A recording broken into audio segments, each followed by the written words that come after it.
भाजपा के पावर में आने के बाद कोई भ्रष्टाचार खत्म नहीं हुआ। बहुत साल तक तो उन लोगों ने लोकपाल का एक्ट तो आ गया था, लेकिन लोकपाल बनाया नहीं। मेनली तो सरकार ही सेलेक्ट कर रही थी।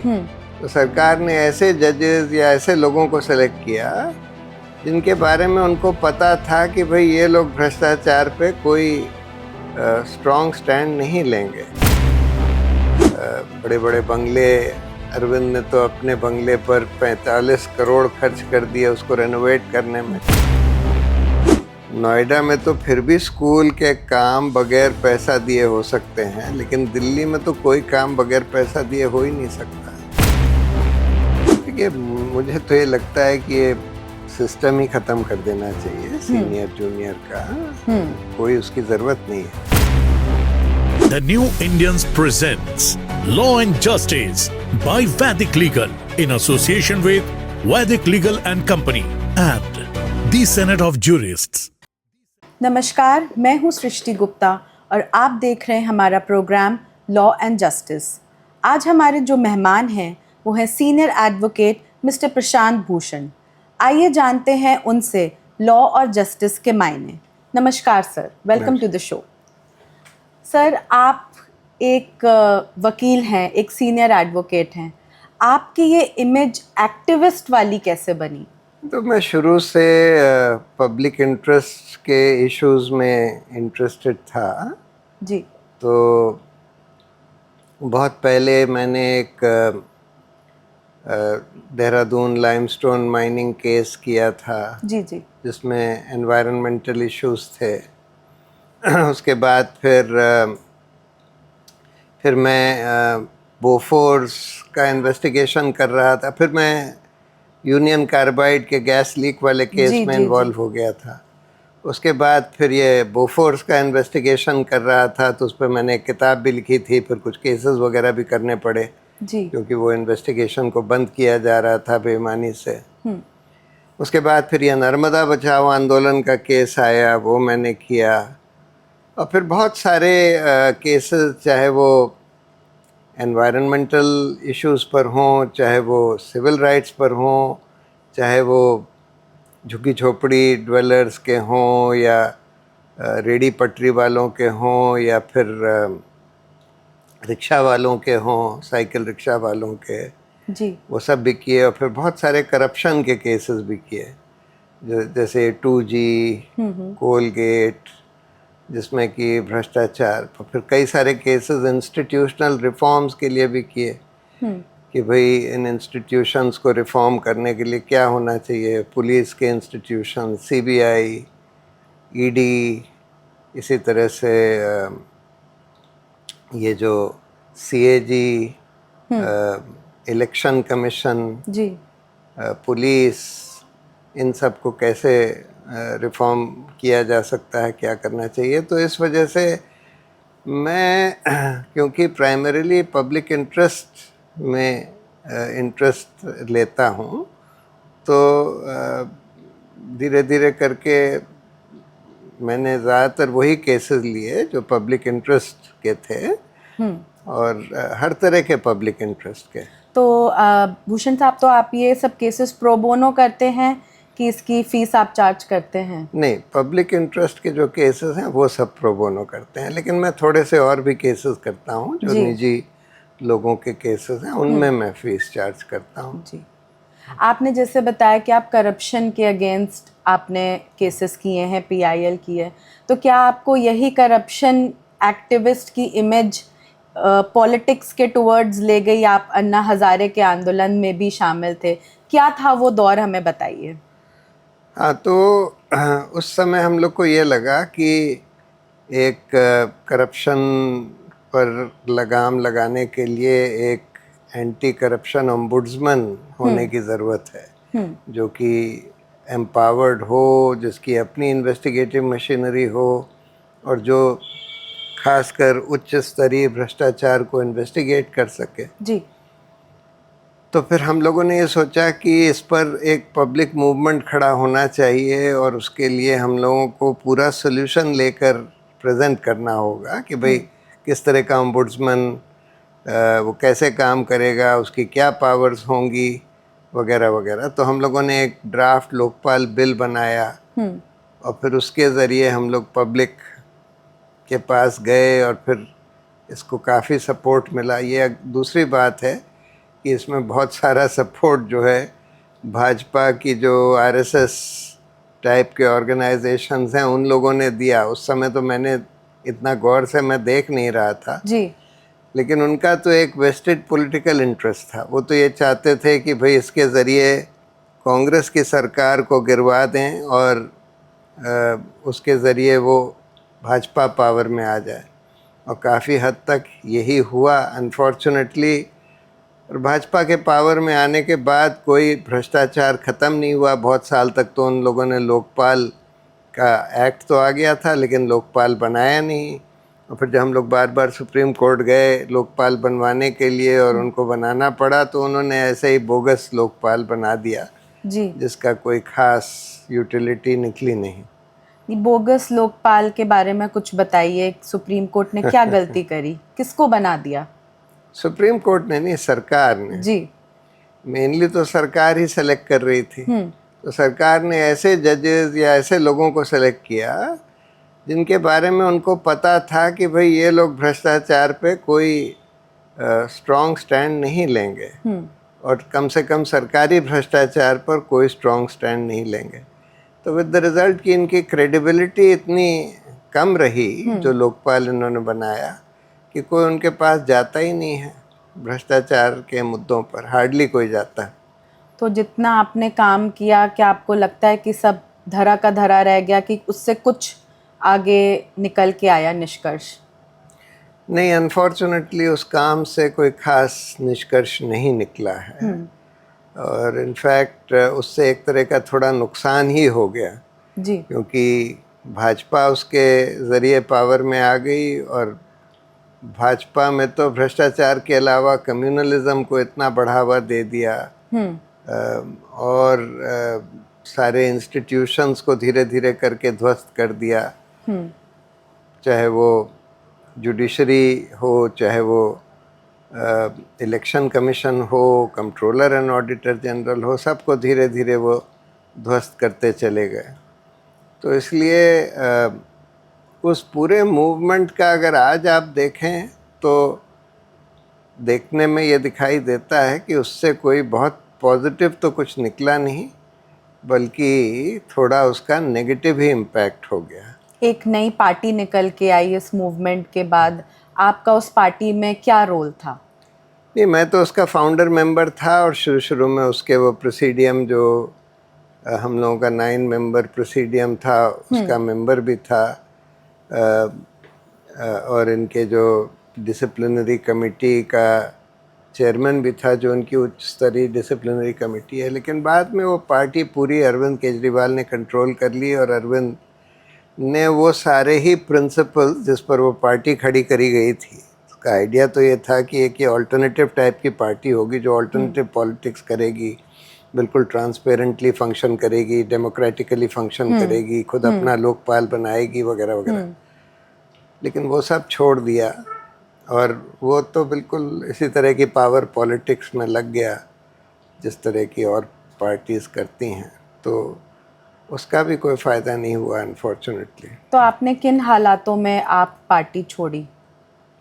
कई सारे चीज़ें हमने देखी जब उसने, जैसे हम लोगों ने पार्टी की पॉलिसी बनाने के लिए 34 एक्सपर्ट बॉडीज़ बनाई थी जिन्होंने अपनी अपनी रिपोर्ट्स दी। उसके बाद हम लोगों को पार्टी की पॉलिसीज़ बनानी थी तो उन रिपोर्ट्स पर विचार विमर्श करके अब पार्टी की पॉलिसीज़ अडॉप्ट करनी थी।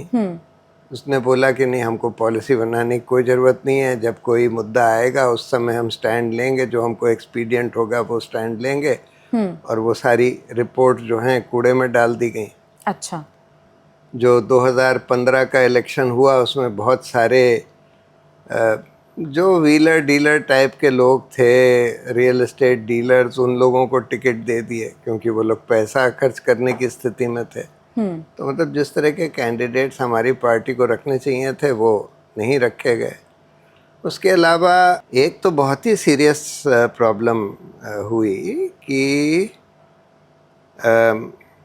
एक आम आदमी पार्टी वॉलंटियर एक्शन मंच बना, जी। वॉलंटियर्स का एक ऑर्गेनाइजेशन, जिसमें उनको लग रहा था कि भाई वॉलंटियर्स की बात नहीं सुनी जा रही, तो हम लोग इस मंच के ज़रिए पार्टी में अपनी बात रखेंगे।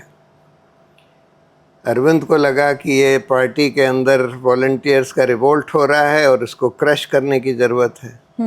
तो उसने एक झूठा एसएमएस उस आम आदमी पार्टी वॉलंटियर एक्शन मंच के लीडर के नाम से चलवा दिया कि भाई ये आम आदमी पार्टी बेकार हो गई है, हम लोगों को सबको छोड़कर भाजपा ज्वाइन कर लेनी चाहिए। अच्छा।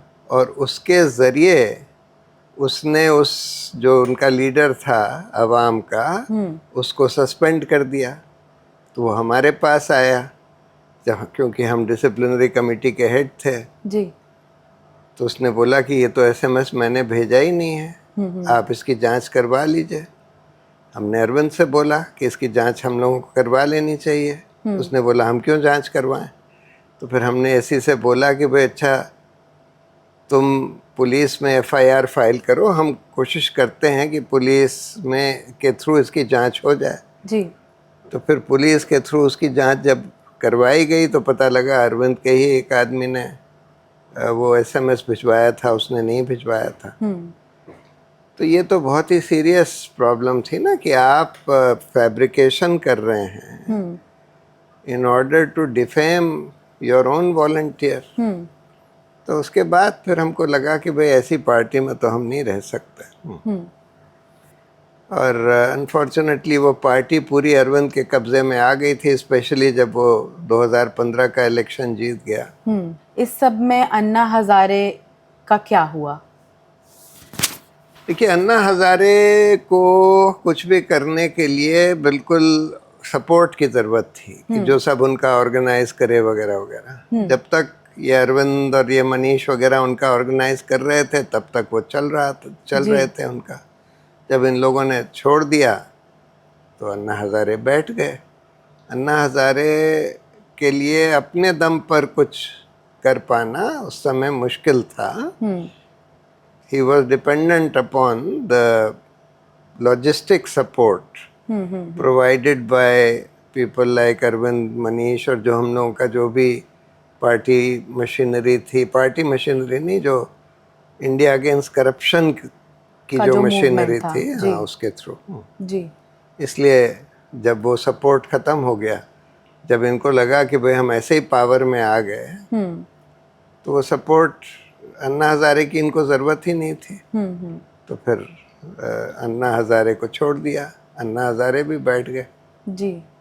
तो आपको नहीं लगता भूषण साहब कि अगर आप पार्टी में होते तो आपको कोई मिनिस्ट्री मिल जाती, आप आगे कुछ और बड़ा कर सकते थे? नहीं, देखिए, अगर अरविंद के साथ ही चलते रहते तब तो मिनिस्ट्री मिल सकती थी, लेकिन मुझे तो उसमें कोई इंटरेस्ट नहीं था। मुझे तो कोई पावर, पोजीशन, पैसे में कोई इंटरेस्ट नहीं था। मैं तो चाहता था कि भाई कोई पब्लिक इंटरेस्ट में कोई अच्छा काम हो, कोई ऐसी ऑल्टरनेटिव पार्टी बने जो बड़े पैसे के दम पर ना चलती हो और वॉलंटरी पैसों के दम पर ही चलती हो, और जो ईमानदारी से अपनी पॉलिसीज़ बनाए, डेमोक्रेटिकली फंक्शन करे, ट्रांसपेरेंटली फंक्शन करे। मैं तो यही चाहता था। लेकिन जब देखा कि वो अब अरविंद ही उसका सुप्रीमो बन गया था और वो उसमें इंटरेस्टेड ही नहीं है, वो नहीं कर रहा था, तो फिर क्या फ़ायदा था। तो आपने अपने आप ये पार्टी छोड़ी कि आपको उन्होंने ही बोला कि आप अब उन्होंने ही एक तरह से हटा दिया। लेकिन तब तक तो सिचुएशन ये हो ही गई थी कि मैं तो हटने ही वाला था। मैं ऐसी पार्टी में, जब तक तो ये था कि भाई पार्टी ठीक लोगों के हाथ में रह सकती है, तब तक तो उसमें लड़ने का कोई फ़ायदा था। जब हम लोग ये हेल्प ही नहीं कर सकते थे कि वे पार्टी अरविंद के कंट्रोल से हटा सकें, तब फिर उसमें लड़ने का कोई फ़ायदा नहीं था। उन्होंने लगातार 2 इलेक्शंस जीते, यहाँ पे रहे। आपने उस दौरान क्या देखा कि आपको लगा कि हाँ, ये शायद ये काम इन्होंने सही किया, या वो केवल ही गलत काम ही कर रहे थे? जो आपने देखा, करप्शन क्या आप पार्टी में बहुत ज़्यादा था, या धीरे आपको कैसा धीरे लगता है? धीरे धीरे बढ़ता गया करप्शन भी। और मुझे तो विश्वास है कि इनके खिलाफ जो ये लिकर जी वाला भी जो चार्ज लगाया गया है ये सही है। और इन्होंने जो अपना पहले बोला था कि भाई हम बड़ी गाड़ी नहीं लेंगे, बड़े बंगले नहीं लेंगे, लेकिन बाद में बड़ी बड़ी गाड़ियाँ, बड़े बड़े बंगले, अरविंद ने तो अपने बंगले पर 45 करोड़ खर्च कर दिए उसको रेनोवेट करने में, जी जिसको जी शीश जी महल कहा जाता है। शीश महल कहते हैं उसको। हाँ तो उसके अलावा कोई पॉलिसी नहीं पार्टी की। ये लोग क्लेम करते थे कि भाई हमने एजुकेशन में बहुत अच्छा किया। अब मैंने उसको बहुत क्लोजली तो नहीं देखा, जी लेकिन कई सारी चीज़ें ये इतना ज़रूर देखा कि भाई कई मायनों में जो इनका क्लेम था ये बहुत एग्जैजरेटेड था और गलत भी था। अच्छा एक तो प्रोफेसर कृष्ण कुमार जो एजुकेशन डिपार्टमेंट के हेड थे दिल्ली यूनिवर्सिटी के, उन्होंने एक आर्टिकल लिखा था जी इन लोगों ने जो करिकुलम वगैरह में जो चेंज किया है दिल्ली सरकार ने, ये ठीक नहीं है, रेट्रोग्रेड है। ओके उसके बाद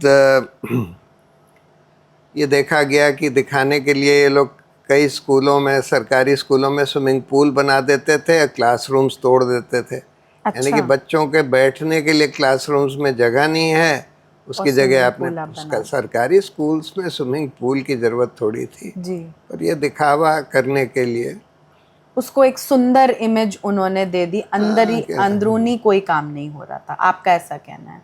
मतलब कई चीज़ों में ऐसा दिख रहा था, जैसे कि मेरी वाइफ उस समय गई थी एक माली के डॉटर का एडमिशन कराने एक स्कूल में अशोक नगर में, जी जो कि दिल्ली गवर्नमेंट का स्कूल था। तो वहाँ की प्रिंसिपल ने बोला कि भाई यहाँ तो बच्चों के बैठने की जगह नहीं है, दो दो बच्चों की बेंच पर तीन तीन बच्चों को हम बैठा रहे हैं, क्योंकि सरकार ने कई सारे क्लासरूम्स तोड़कर स्विमिंग पूल बना लिया है। तो ये तो मतलब एक्चुअली देखा गया कि ऐसे कर दिया है।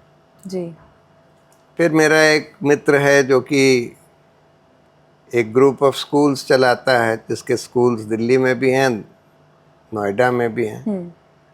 वो बताने लगा कि भाई नोएडा में तो फिर भी स्कूल के काम बगैर पैसा दिए हो सकते हैं, लेकिन दिल्ली में तो कोई काम बगैर पैसा दिए हो ही नहीं सकता।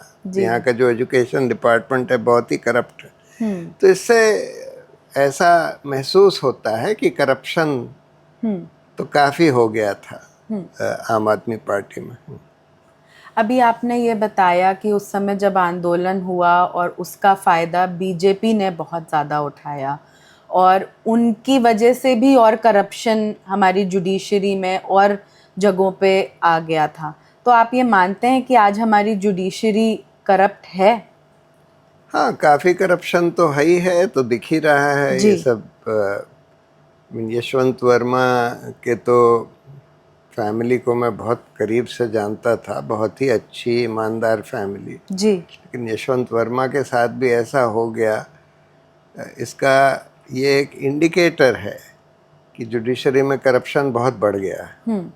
और बहुत सारी रिपोर्ट्स आ रही हैं जी। और भी जजेस के बारे में। दिल्ली हाई कोर्ट को तो हम लोग among the more honest high courts मानते थे, लेकिन अब दिल्ली हाई कोर्ट से भी बहुत ख़राब रिपोर्ट्स आ रही हैं जी।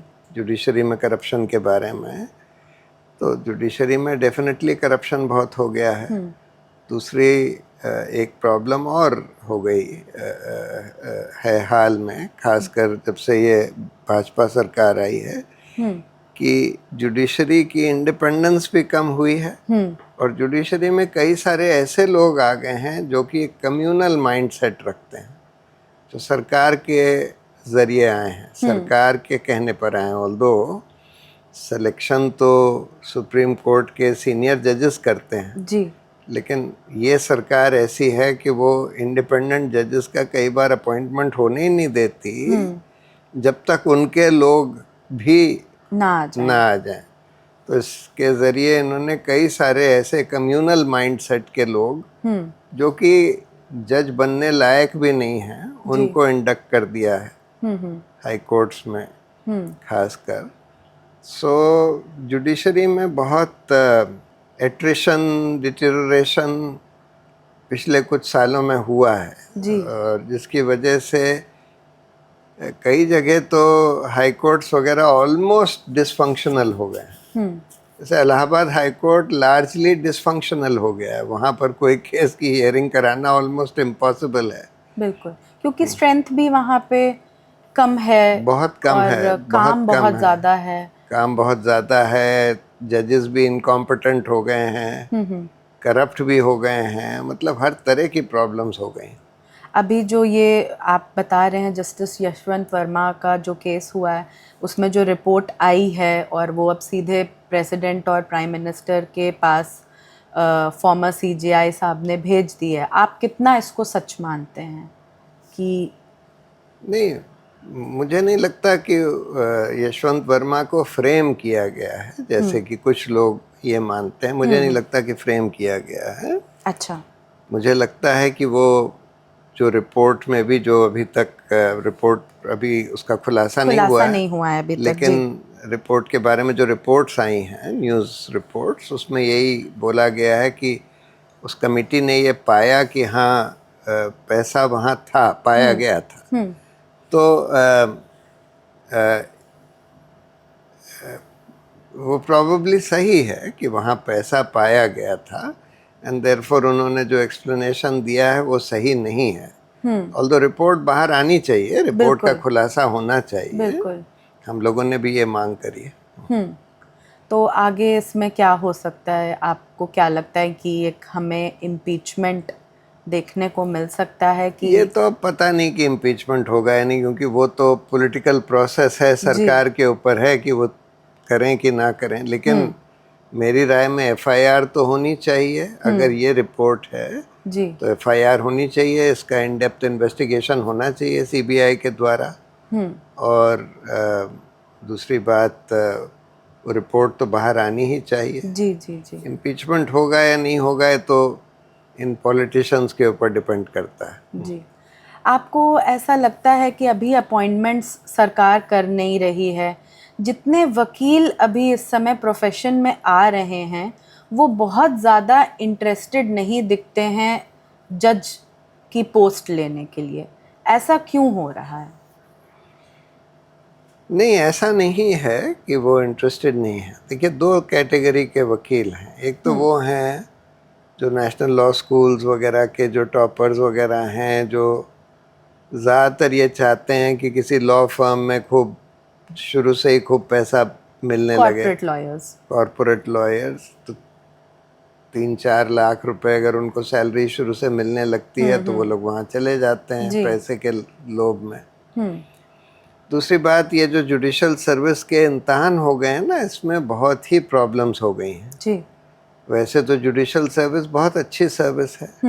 अगर ईमानदारी से उसके इम्तहान हो, सिलेक्शन हो, तो बहुत सारे लोग जुडिशल सर्विस में जाएंगे। और मेरा तो ये मानना है कि कायदे से हाई कोर्ट्स में भी अधिकतर अपॉइंटमेंट्स जुडिशल सर्विस के थ्रू ही होने चाहिए। लेकिन उसके लिए ज़रूरी है कि जुडिशल सर्विस के एग्ज़ाम्स और सिलेक्शंस ईमानदारी से हों, प्रॉपरली हों।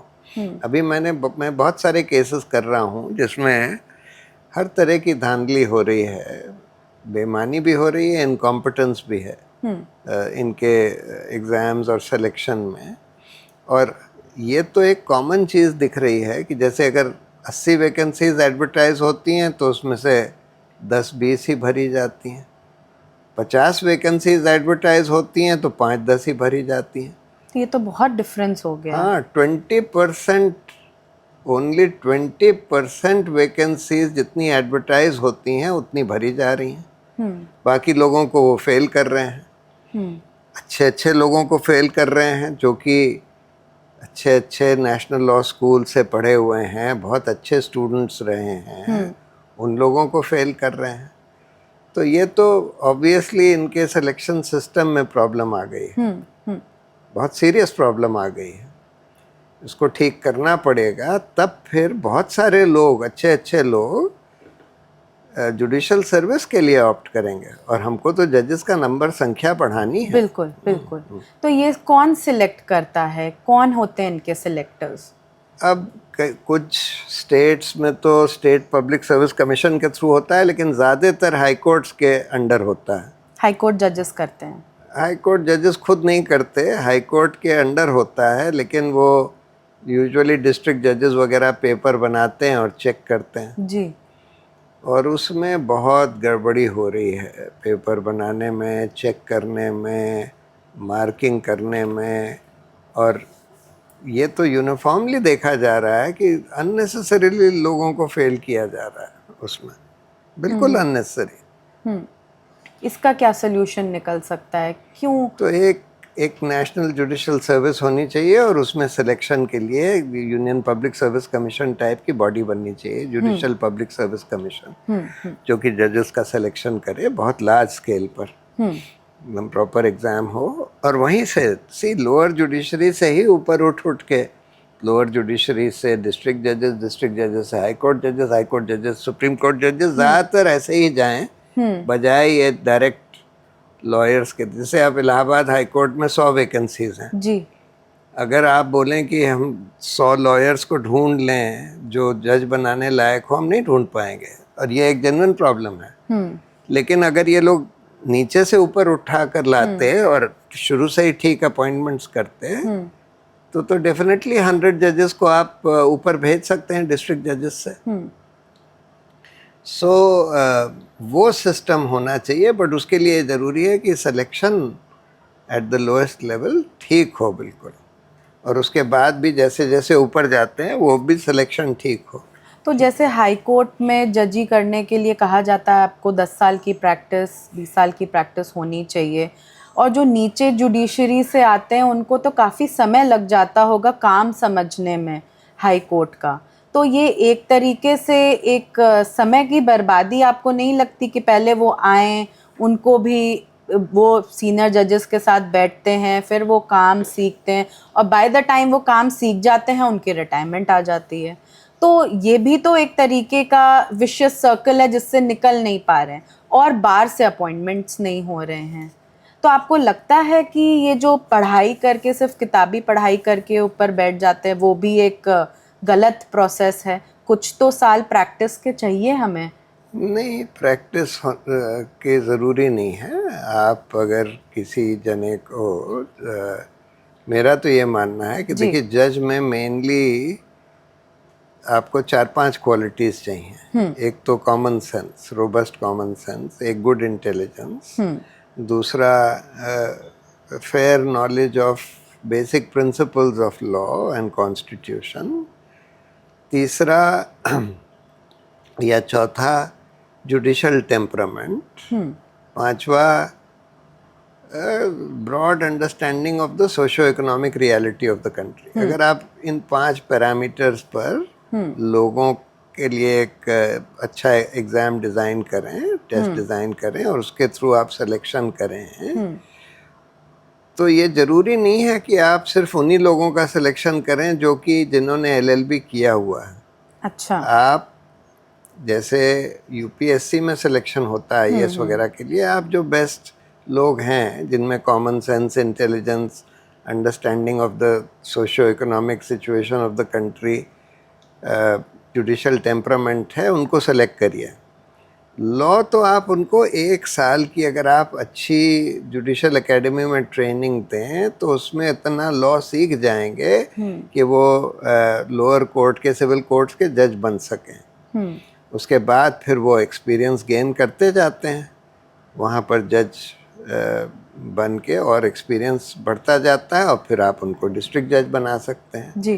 फिर उसके एक्सपीरियंस से आप उनको हाई कोर्ट जज बना सकते हैं। तो इसलिए ये कोई ज़रूरी नहीं है कि आपको कोर्ट में प्रैक्टिस करने की ज़रूरत होनी चाहिए। वैसे तो खैर मेरा तो ये मानना है कि अब जिस तरह से आर्टिफिशियल इंटेलिजेंस प्रोग्रेस कर रहा है, वो दिन दूर नहीं है जब आर्टिफिशियल इंटेलिजेंस एक्चुअली लॉयर्स का सिर्फ काम नहीं, जजेस का काम भी ह्यूमन जजेस से बेहतर तरीके से कर पाएगा। जैसे आज फैक्ट फाइंडिंग के लिए अगर आप एआई को यूज़ करें तो वो ह्यूमन फैक्ट फाइंडर से बेटर जॉब कर रहे हैं जी आर्टिफिशियल इंटेलिजेंस। उसी तरह से मेरा ये मानना है कि 2 साल के अंदर artificial intelligence will do a better job in deciding cases They will write judgments? yes, much better, and decide disputes very quickly, much more fairly, much more rationally, and in an unbiased manner. Yes.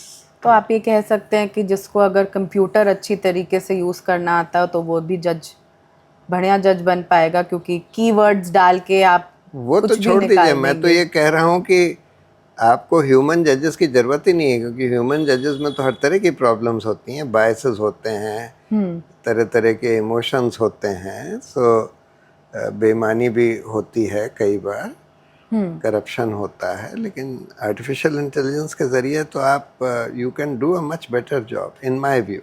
अभी आप इतने साल से वकालत कर रहे हैं, senior advocate हैं, अभी कुछ नई गाइडलाइंस आई हैं सीनियर डेजिग्नेशन के लिए भी। आपको क्या लगता है कि एक सीनियर डेजिग्नेशन के लिए क्या सिर्फ प्रैक्टिस या आपके कितने केसेस बुक्स में छपे हैं या जजेस आपको कितना जानते हैं, क्या सिर्फ वही काफ़ी होता है? बहुत से लोग रह जाते हैं जो डिज़र्व करते हैं सीनियर बनना। देखिए, मुझे तो ये लगता है कि ये सिस्टम ही ख़त्म कर देना चाहिए सीनियर जूनियर का। कोई उसकी ज़रूरत नहीं है। लॉयर हैं तो आप आर्ग्यू कर सकते हैं। बिल्कुल। अब वो सीनियर बनने से तो इतना बोगस सिस्टम हो गया है, इतना नेपोटिस्टिक सिस्टम हो गया है, इसका कोई औचित्य नहीं रह गया है। मैंने तो बिल्कुल शुरू से ही तय कर लिया था कि मैं तो कभी सीनियर बनने के लिए अप्लाई ही नहीं करूँगा। जी। इतना रॉटन सिस्टम है और इससे कुछ फ़ायदा भी नहीं है ना। तो इसलिए मेरे राय में तो ये सीनियर जूनियर का सिस्टम होना ही नहीं चाहिए, ख़त्म ही कर देना चाहिए। तो आप भी एक नेपोटिज्म के थ्रू आए हैं, क्योंकि आपके पिताजी इतने बड़े वकील थे, वो भी सीनियर एडवोकेट थे। हाँ, वो थे और उसका मुझे फ़ायदा भी मिला और तरह तरह का फ़ायदा मिला, ये बात सही है। पर ये तो मतलब एक तरह से अनअवॉइडेबल है इन दी प्रेजेंट सोसाइटी। ये अनअवॉइडेबल है कि मतलब बच्चों को अपने पेरेंट्स का वो फ़ायदा मिलता ही है। बिल्कुल बिल्कुल। पर वो तो एक इनफॉर्मल फ़ायदा है।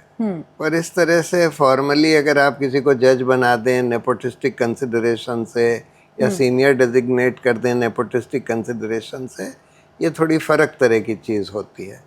ये तो एक फॉर्मल किसी को ओहदा देना है, ये नेपोटिज्म नहीं है, ये तो एक एडवांटेज है जी। कि भाई जिसके फादर बहुत सीनियर प्रतिष्ठित लॉयर थे तो उसको ये फ़ायदा ज़रूर मिलेगा। जैसे कि जिसके पेरेंट्स बहुत इंटेलिजेंट होते हैं, बहुत वेल रेड होते हैं, तो उनके बच्चों को वो फ़ायदा मिलता है कि उनको उस तरह का एक्सपोजर मिलता है जो कि और बच्चों को जिनके पेरेंट्स जो हैं इतने एजुकेटेड नहीं हैं या इतने इंटेलिजेंट नहीं हैं, वो फ़ायदा नहीं मिलता उनके बच्चों को। ये एक अनफॉर्चुनेट फैसेट ऑफ सोसाइटी है कि बड़ा अनइवन है, डिपेंडिंग अपॉन कि आपकी पैदाइश किस फैमिली में हुई है, किस तरह का आपका घर का एनवायरनमेंट रहा है। जी। ये एक है unfair feature of our society.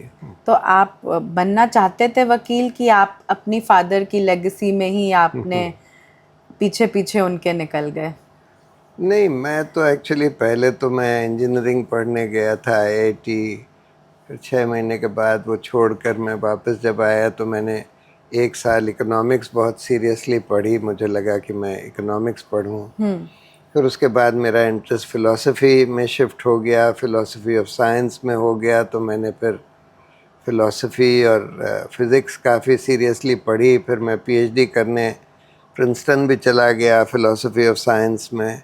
फिर वहाँ से जब छोड़ कर आए तब फिर मैंने लॉ को पिकअप किया और उसके बाद लॉ किया। तो लॉ में भी मुझे मतलब ऐसा नहीं था कि मुझे कोई इंटरेस्ट नहीं था, क्योंकि जब मैं BA में पढ़ रहा था तब मिसेस गांधी का इलेक्शन केस हुआ जो मैंने जी। अटेंड किया था, उस पर एक किताब भी लिखी थी। फिर ये हेबियस कॉर्पस का केस भी हुआ क्योंकि उन दिनों इमरजेंसी लग गई थी।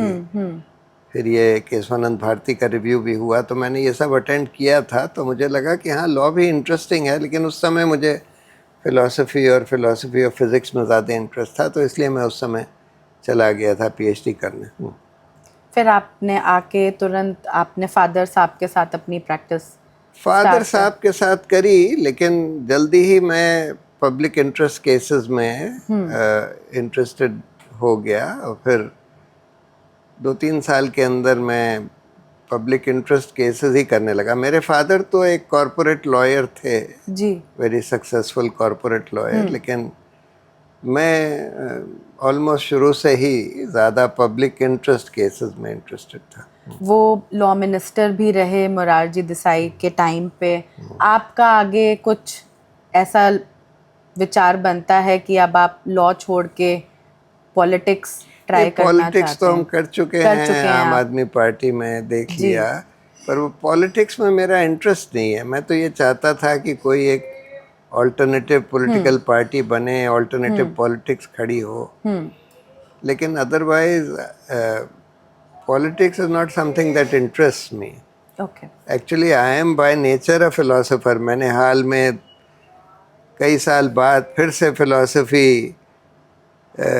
फिलोसॉफिकल इश्यूज के बारे में सोचा है। हाल में 2 आर्टिकल्स भी लिखे हैं आर्टिफिशियल सुपर इंटेलिजेंस के बारे में, कि मुझे ये लगता है कि अगले 5-6 साल में आर्टिफिशियल सुपर इंटेलिजेंस आने वाली है। जी। यानी कि ऐसी आर्टिफिशियल इंटेलिजेंस जो ह्यूमन से इतनी ज़्यादा सुपीरियर होगी कि उसकी कैपेसिटी होगी कि ह्यूमन सोसाइटी और हमारे प्लैनेट के मैनेजमेंट को हमसे कंट्रोल ले ले।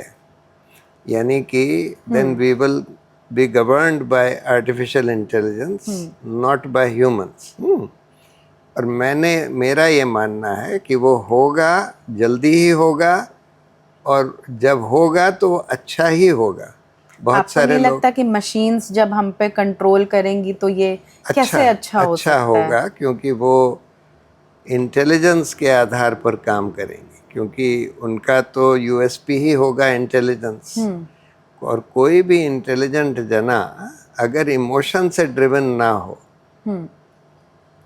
अनफॉर्चुनेटली ह्यूमंस में बहुत सारे इमोशंस नेगेटिव इमोशंस हैं, जैसे कि पावर, कंट्रोल, हेट, एनवी, ये सारे इमोशंस जो हैं ये नेगेटिव इमोशंस हैं। पॉजिटिव इमोशंस 2-3 ही हैं, love, compassion, empathy.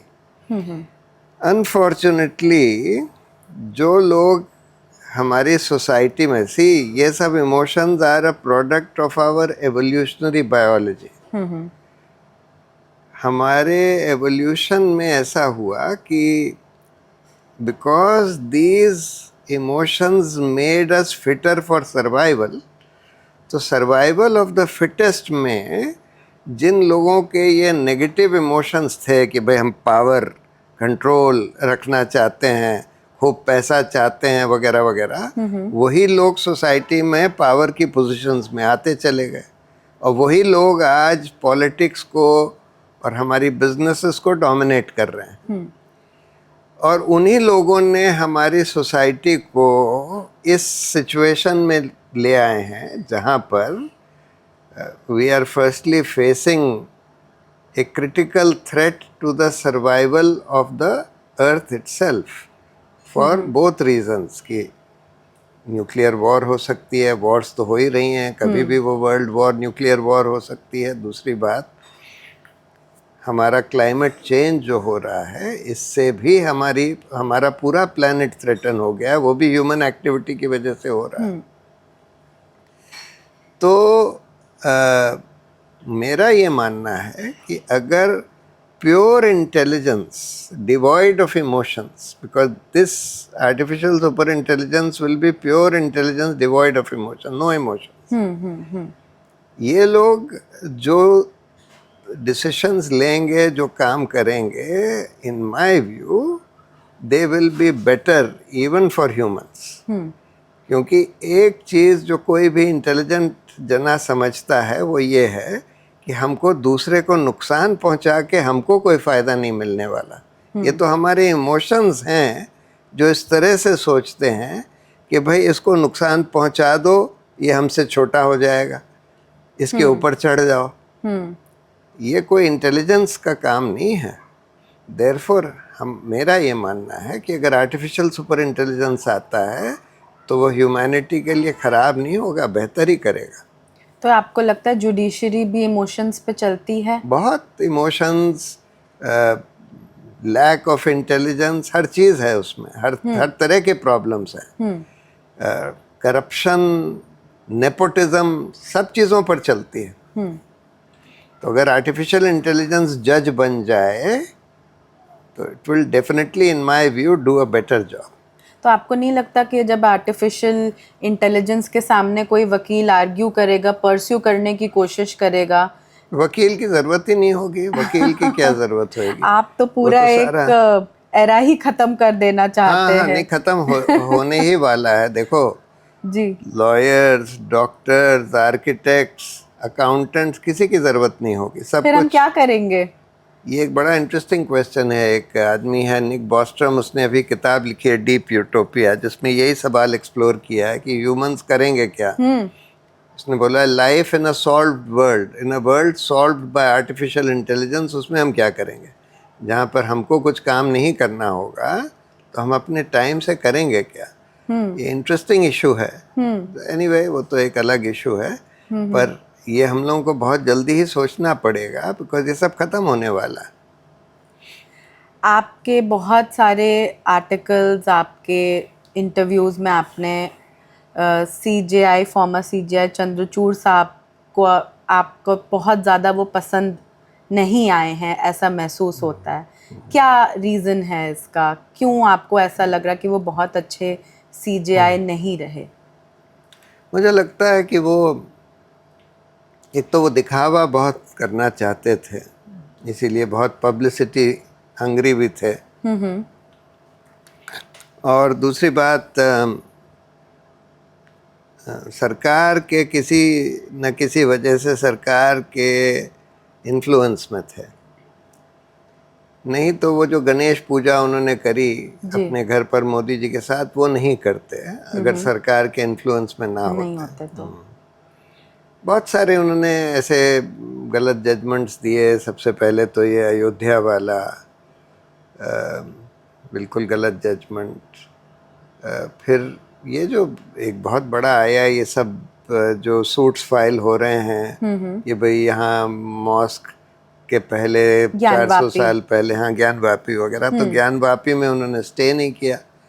Places of worship act के वजह से बिल्कुल सूट चलने का कोई औचित्य नहीं था, स्टे कर देना चाहिए था जी। लेकिन उन्होंने नहीं किया। बाद में संजीव खन्ना ने आकर किया, सारे सूट्स को स्टे कर दिया।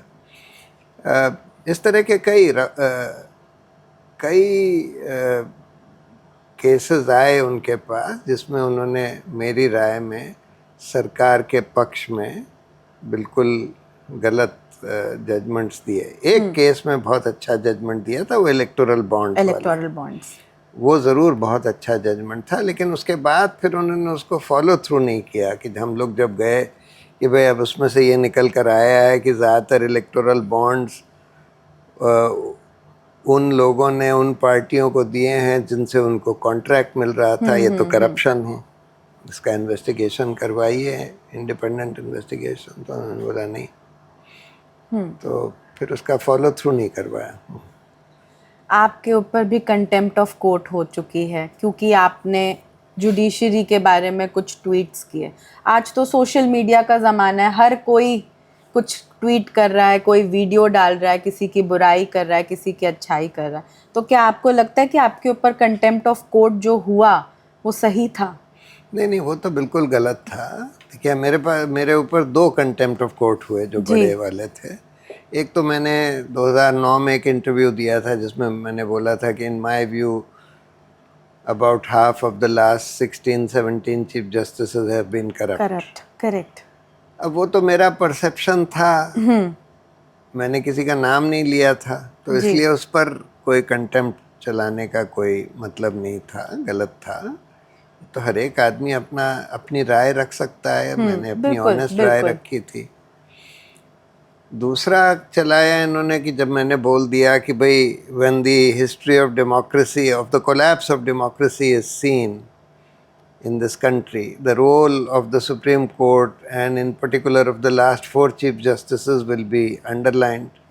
अब ये भी मेरी राय है, जी, इस पर भी देखिए हर एक आदमी इन अ डेमोक्रेटिक कंट्री अपनी राय रख सकता बिल्कुल। है कि भाई किस वजह से कि डेमोक्रेसी का कोलैप्स हो रहा है कि नहीं हो रहा है तो किस वजह से हो रहा है, जुडिशरी का उसमें क्या रोल है। इसलिए मेरी राय में तो हम लोगों ने तो अरुण शौरी, एन राम और मैंने एक पिटिशन फाइल करी हुई है in the high court, Karnataka high court, कि भाई कंटेम्प्ट ऑफ कोर्ट एक्ट का ये पार्ट अनकॉन्स्टिट्यूशनल डिक्लेयर कर दीजिए, जिसमें लिखा है स्कैंडलाइजिंग द कोर्ट और lowering the authority of the court. इसी सेक्शन के तहत मेरे खिलाफ कंटेम्प्ट हुआ। जी।